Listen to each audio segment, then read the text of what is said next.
कुछ ओसीडी सफ़र मुझसे पूछते हैं कि हमारा दिमाग भूलता क्यों नहीं है। अगर हम 2 घंटे डिले करें कंपल्शन, 2 दिन करें, 2 महीने भी कर दें, लेकिन वो याद रखता है। और वैसे जब हम उस ओसीडी के लूप में होते हैं तो वो हमें डाउट भेजता है कि तुमने अच्छे से नहीं किया, जैसे हम भूल गए हो। और बाकी सारे ट्रिगरिंग पॉइंट को वो ऐसे क्लियरली याद रखता है जैसे वो अभी के अभी हुए हों, बिल्कुल तरोताज़ा हों। ऐसा क्यों होता है, ज़रा समझ लेते हैं। और कैसे हम ओसीडी के चुंगल से बाहर निकल सकते हैं, वो भी समझ लेते हैं। समझिए, हमारा माइंड 3 तरह से किसी भी चीज़ को तुरंत एकदम क्लियरली रजिस्टर कर लेता है। डायरेक्ट वो आपके सबकॉन्शियस माइंड में एंटर कर जाता है। पहला, कोई भी चीज़ अगर अनयूजुअल हो, यूनिक हो, आपका माइंड उस पर ज़्यादा नेचुरली ध्यान देता है। तो जो भी कुछ रेगुलर से अलग हटकर होगा, चाहे वो आपके बिलीफ से अलग हटकर हो, आपकी वैल्यूज़ से अलग हटकर हो, जो चीज़ आपने देखी नहीं है, सुनी नहीं है, उससे कुछ अलग हो बिल्कुल, एकदम टोटली न्यू, एकदम यूनिक, अनयूजुअल कुछ भी हो, चाहे वो कोई सामान हो, व्यक्ति हो, कोई बात हो, कुछ भी हो, तो उस पर वो नेचुरली ज़्यादा अटेंशन पे करता है। और जो भी चीज़ कुछ भी अजीब, अटपटी हो, बेहद खूबसूरत हो, मतलब रेगुलर से कुछ भी हटकर हो, तो वो उसको तुरंत विविडली रजिस्टर कर लेता है। जब मैं बोल रही हूँ विविडली रजिस्टर कर लेता है का मतलब ये है कि वो with all the details, visuals, उसकी ऑडियो, वहाँ पर जो फीलिंग थी, एम्बियंस था, हर एक चीज़ के साथ उसे वो रजिस्टर कर लेता है। आपने रूटीन में भी ऐसा एक्सपीरियंस किया होगा कि जब भी कुछ बहुत अलग सा होता है, जैसे मान लीजिए एक ग्रुप है जिसमें कोई एक पर्सन बहुत ही अलग सा है, तो क्या है, उसे नोटिस कर लिया जाएगा। तो आपको ये समझना है कि जो भी कुछ अलग-थलग होगा, ऑड होगा, चाहे वो ब्यूटीफुल भी हो, ऐसा नहीं है कि वो अगली हो, बस वो उसको रजिस्टर कर लेगा। एकदम से डिफरेंट है, तो फ़ौरन यहाँ पर बात स्टोर हो जाएगी। दूसरा, कुछ भी एक्सट्रीम इमोशंस से रिलेटेड होता है, तो चाहे वो एक्सट्रीम इमोशंस आपके नेगेटिव हों, वो आपके पॉजिटिव हों, कुछ भी हों, वो जो भी एक्सट्रीम इमोशन से रिलेटेड होगा, वो उसको फ़ौरन रजिस्टर कर लेगा। फिर से विविड रजिस्ट्रेशन होगा उसका विद ऑल द डिटेल्स। इसीलिए जिस भी चीज़ में आपका ब्रेन खतरा सेंस कर रहा है, डेंजर, फ़ियर का इमोशन पैदा हो रहा है, तो फ़ियर इमोशंस को आपके ट्रिगर कर रहा है। और डर हमारे सबके अंदर कुदरत ने ही जन्मजात डाला है हमारे बचाव के लिए। अब कुछ तो रियलिस्टिक फ़ियर होते हैं, लेकिन ओसीडी में अक्सर इरेशनल फ़ियर होते हैं, या किसी रियल इवेंट के बेसिस पर आपका माइंड आगे के लिए प्रिडिक्शन करता रहता है, तो बहुत सारी प्रिडिक्शन एरर भी होती है, जिसकी वजह से इरेशनल फ़ियर्स हावी होने लग जाते हैं। तो जब भी कोई भी एक्सट्रीम इमोशन आ जाता है, तो उसके बेसिस पर जो माइंड में रजिस्ट्रेशन होता है, वो बहुत ही clear with all the details ऐसा होता है। अब ये पॉजिटिव के केस में भी होता है, नेगेटिव के केस में भी होता है। सिंपल एग्जांपल से समझ लो, आप रोज़ क्या खाते पीते हो वो आपको याद नहीं रहता, लेकिन आपने अपने लास्ट बर्थडे पर क्या खाया पिया था, उसको रिकॉल करना आपके लिए कंपैरेटिवली बहुत आसान होता है। अगर आपका बर्थडे गए हुए 6 महीने भी हो गए हैं, तो भी आप उसकी डिटेल्स को ईज़िली रिकॉल कर सकते हो। 6 दिन पहले आपने क्या-क्या किया था, क्या खाया पिया, पहना था, शायद उसको रिकॉल करने में आपको ज़्यादा मुश्किल आए। तो जब भी कुछ भी आपके एक्सट्रीम इमोशन से रिलेटेड हो जाएगा, तो माइंड उसको ज़्यादा इम्पोर्टेंस देगा। जैसे मेरे पास अलग-अलग ओसीडी सफ़रर्स आते हैं, तो मैं आपको एक केस से समझाती हूँ। एक लेडी मेरे पास आई, उसको क्लीनिंग का ऑब्सेशन हो गया था। जब वो शादी कर कर आई थी, तो शादी के 2 दिन बाद ही वो पीरियड्स से हो गई थी। उसकी मदर इन लॉ इस बात का बहुत विचार करती थी, और आते ही बहू पीरियड से हो गई, उनको पता भी चल गया, तो वो ना रसोई में जाने दें, ना वो सोफ़े पे बैठने दें, ना अपने बिस्तर पर बैठने दें। ये एक्सपेक्ट करें कि उनकी बहू एक कमरे में ही रहे, किसी चीज़ को छुए ना, कुछ ना करे, सब कुछ इम्प्योर कर देगी वो। मतलब उनके दिमाग में पहले से ही ये पीरियड्स बहुत बड़ी चीज़ थे। तो उन्होंने बहुत रोका-टोकी करके, उसको टोक-टोक के उसके दिमाग में ऐसा उसको डर बिठा दिया कि अगर पीरियड्स में वो इम्प्योरिटी फैलाएगी, तो भगवान नाराज़ हो जाएँगे। और उसको डाँट पड़ने लगी छोटी-सी बात पे, अगर वो पीरियड्स में निकल कर अपने रूम से बाहर आ भी गई और कोई चीज़ छू ली, तो सास बहुत ऊँची आवाज़ में चिल्ला पड़ी, "तुझे समझाया था ना, सब चीज़ें इम्प्योर कर दी, अब सब कुछ शुद्ध करना पड़ेगा, गंगा जल छिड़कना पड़ेगा।" इस तरीके से। तो वो ऊँची आवाज़ में जिसको डाँटा गया और उसके बाद रिपीटेडली उसको बार-बार एक चीज़ के लिए टोका गया, रोका गया, उससे उसके दिमाग में कंडीशनिंग हो गई। तो यहाँ पे क्या था, एकदम लाउड वॉइस में उसको डाँटा गया, एकदम उसके अंदर डर का रिस्पॉन्स आया और इसका रिपिटेशन भी हुआ। तो उससे उसके डायरेक्ट सबकॉन्शियस माइंड में ये चीज़ चली गई।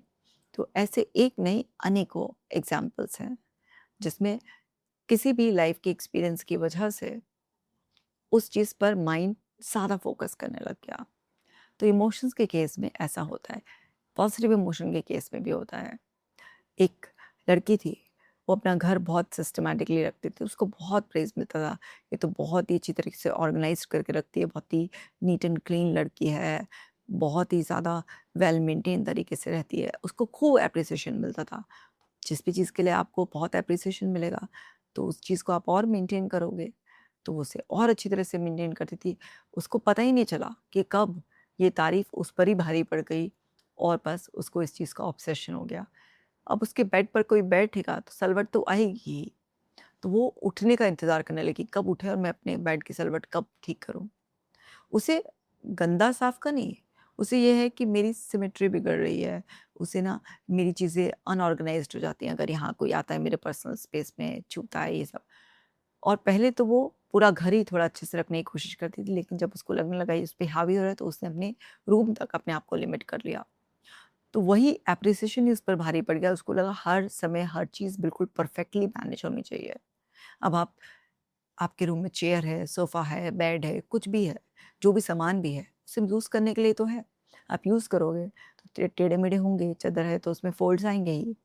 लेकिन उसका माइंड इतना ऑब्सेसिव हो गया उस चीज़ को लेकर कि उसको बर्दाश्त ही नहीं होता था। उसको ये रहता था मेरे रूम में कोई भी मत आओ, और वो भी जब बैठती थी तो पूरा चादर को बहुत अच्छी तरीके से ऐसे टाइटली सेट करके और उठते ही फ़ौरन चादर को ठीक करना। कहीं से भी अगर कोई सामान लेगी भी तो उसको तुरंत फिर से सारी सिमेट्री ठीक करने लगना, वेल ऑर्गनाइज़्ड रखना। कितना मुश्किल हो जाता है। तो वो जो एप्रिसिएशन उसे बहुत ज़्यादा, एक ही चीज़ के लिए उसको बार-बार एप्रिसिएशन मिला, तो उससे भी उसके अंदर इमोशनल कंडीशनिंग इस तरीके से हो गई।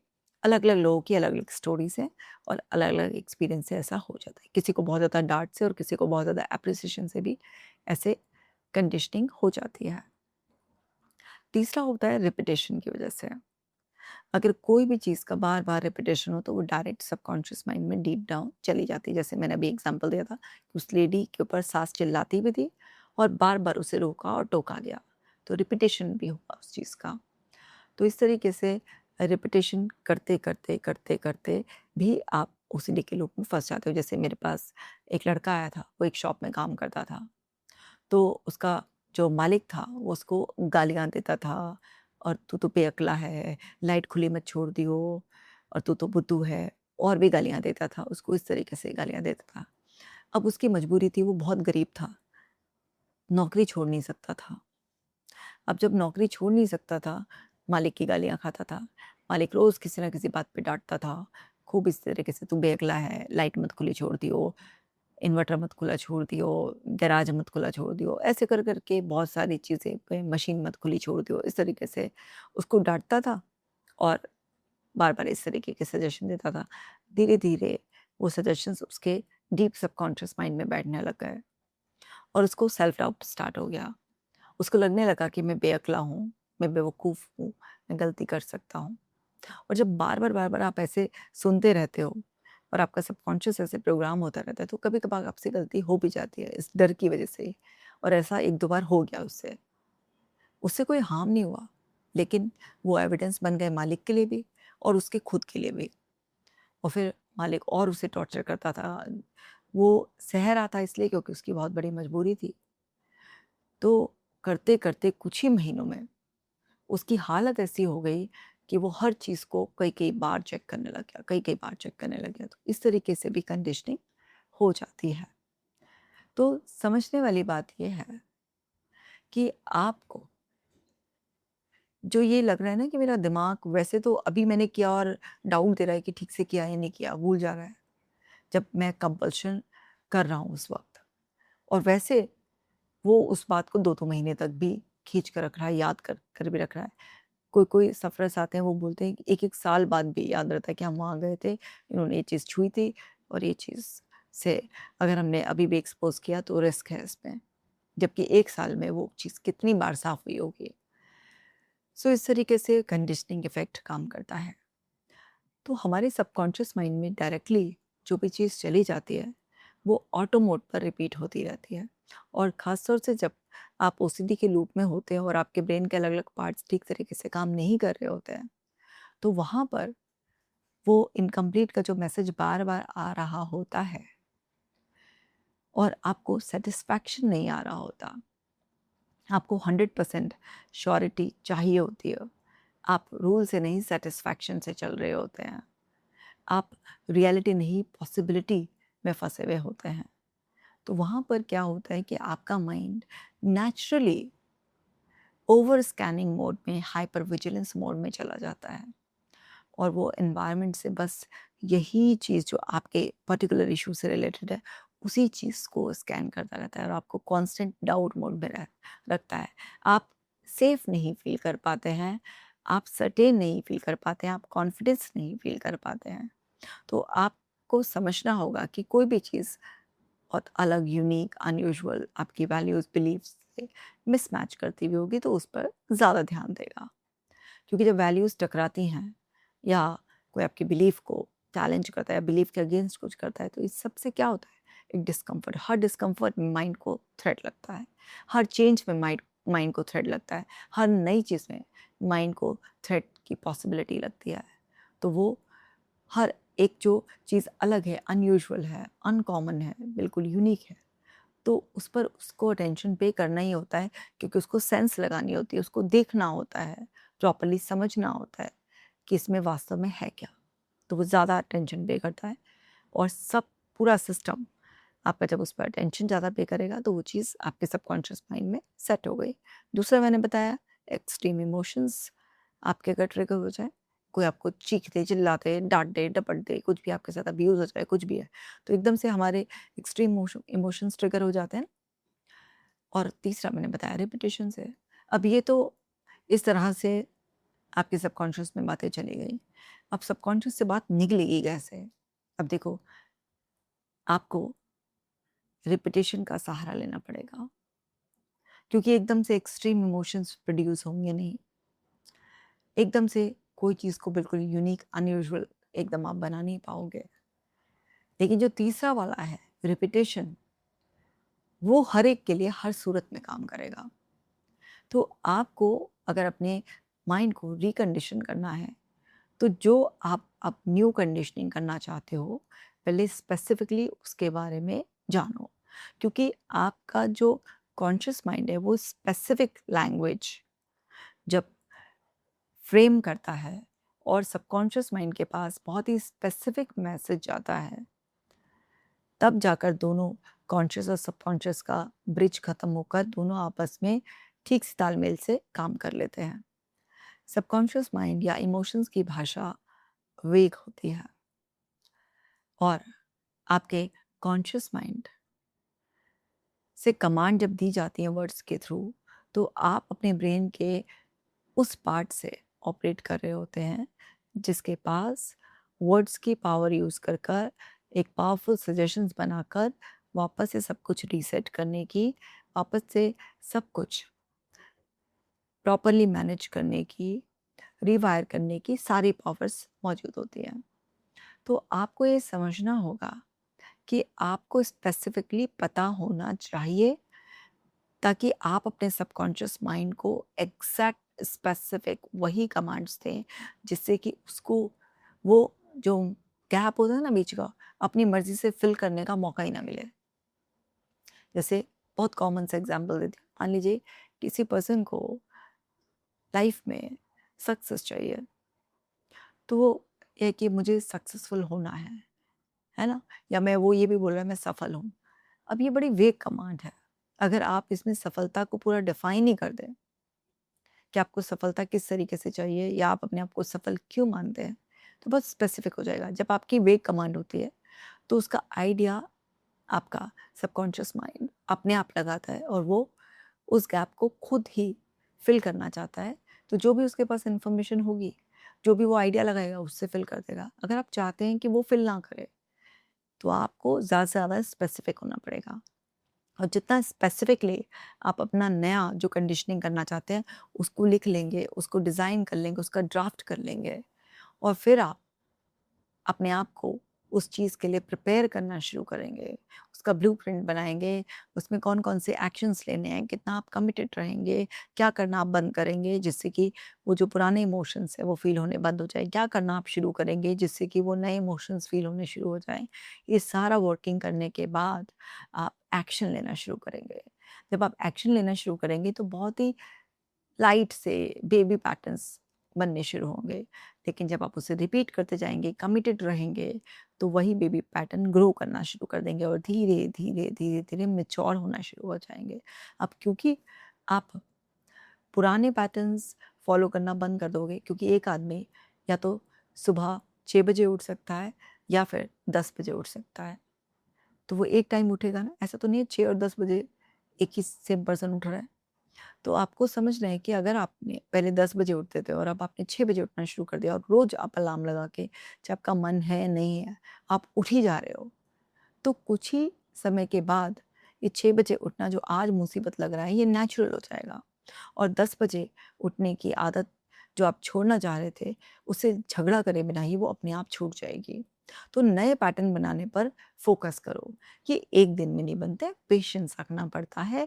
इसमें 6-8 महीने से लेके साल, डेढ़ साल तक का टाइम लग सकता है, पर तुम समझो, ये तुम्हारी ज़िंदगी है। पूरी ज़िंदगी सुख से गुज़ारोगे, मेहनत कर लो, वैसे भी रोज़ का 1-1 दिन तो निकलना ही है। ऐसा थोड़ा ना है कि तुम मेहनत करोगे तो इतने दिन लगेंगे, ये तो वैसे भी गुज़रने ही है।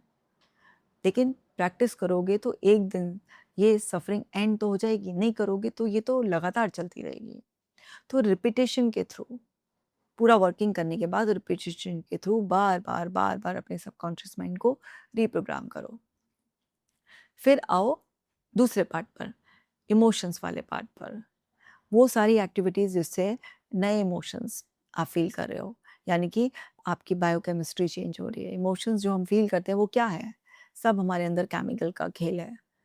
तो आप क्या फ़ील करना चाहते हो उसकी लिस्ट बनाओ और क्या फ़ील नहीं करना चाहते हो उसकी भी लिस्ट बना लो। जो नहीं फ़ील करना चाहते हो उससे रिलेटेड एक्शंस लेने ही नहीं है और जो फ़ील करना चाहते हो वो फीलिंग कैसे जनरेट होगी उसके एक्शंस लेने हैं। तो इमोशनल केमिस्ट्री भी आप चेंज करते चले जाओगे। आप अपने माइंड की इमेजिनेशन का इस्तेमाल कर कर, और माइंड अभी भी क्या रियलिटी और क्या विविड इमेजिनेशन में है, उसमें बहुत अच्छी तरह से डिफरेंस नहीं कर पाता। तो आप अपनी इमेजिनेशन में अपनी एकदम फ्री लाइफ को इमेजिन करो, उसे देखो, अपनी डायलॉग्स को सुनो, उसे फील करो। इससे आप अपने अंदर की इमोशनल बैलेंसिंग कर सकते हो, अपने अंदर की केमिस्ट्री चेंज कर सकते हो। फिर इसके बाद अपने वैल्यूज़, बिलीफ में जो भी टकराव है, जो भी मिसमैच है, उसको देखो, उसको ठीक करो। आपको लेयर बाय लेयर खोलना है। शुरुआत में आप क्या चाहते हो, वो, फिर इमोशंस वाला part and then belief and values वाला पार्ट। अब आप कहोगे कि बिलीव एंड वैल्यूज़ वाला पार्ट तो पहले करना होगा।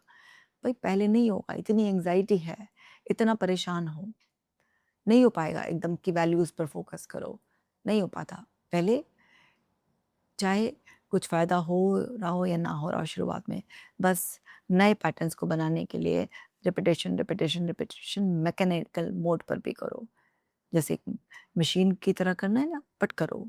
धीरे धीरे इमोशंस आने शुरू होंगे और फिर जाकर देखो कि कहाँ कहाँ से फॉल्टी मान्यताएं बन गई हैं, कहाँ कहाँ पर क्या और चीज़ें हैं जिसे तुम्हें करेक्ट करने की ज़रूरत है।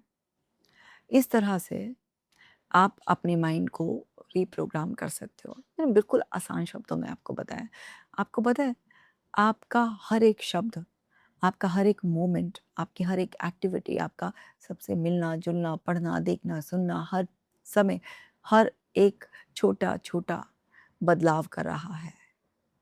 ये सब कुछ जो तुम करते हो ना, ये सब तुम्हारे अंदर छोटे-छोटे, छोटे-छोटे बदलाव कर रहे हैं। जब बदलाव निरंतर होता ही रहता है, कॉन्टिन्यूअस प्रोसेस है, तो क्यों ना कॉन्शियस बदलाव करो। तो होश में जीना शुरू करो, होश में। अब तुम कहोगे ओसीडी होश में नहीं रहने देता है, रहने देगा। अगर दिन में थोड़ी-थोड़ी देर के लिए भी तुम माइंडफुल हो रहे हो, तो तुम्हारा काम बन जाएगा।